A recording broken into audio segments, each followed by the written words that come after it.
এই জন্য এই দুই সংগঠনের মধ্যে যারা আছে সবাইকে আন্তরিক মোবারকবাদ জানাচ্ছি। আল্লাহ তাআলা মহান রব্বুল আলামিন অশেষ মেহেরবানি, যিনি আমাদেরকে আল্লাহ তাআলা যেটাকে হারাম করেছেন ওটার বিরুদ্ধে তৌফিক দিয়েছেন, এই জন্য একবার শুকরিয়া আদায় করি আলহামদুলিল্লাহ। আল্লাহ তাআলা মহান রব্বুল আলামিন এই মাদক সম্পর্কে বলেন, ইয়াসআলুনাকা আনিল খামরি ওয়াল মাইসির, হে নবী আপনাকে যখন কেউ মাদক সম্পর্কে জিজ্ঞাসা করে আপনি তাদেরকে বলে দিন কুল ফীহিমা ইসমুন কাবীর, এই মাদকটা হচ্ছে এমন, এটা হচ্ছে সবচাইতে বড় গুনাহ, ঠিক কিনা?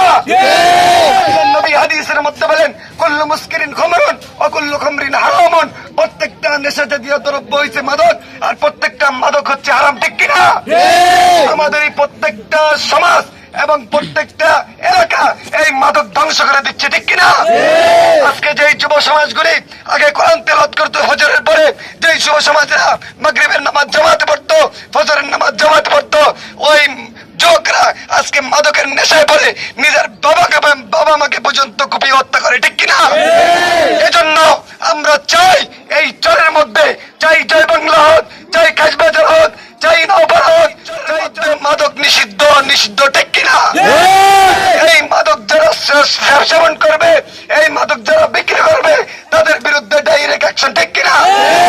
সর্বপ্রথম আমরা মুরব্বীদের মাধ্যমে তাদেরকে সতর্ক করব, যদি তারা সতর্ক না হয় আমরা তাদেরকে প্রতিহত করবো ইনশাআল্লাহ। এই জোট যদি পরিবর্তন হয় এই দেশ পরিবর্তন হবে, ঠিক কিনা? এই দেশকে আমরা ভালোবাসি, দেশের জন্য ৭১ জীবন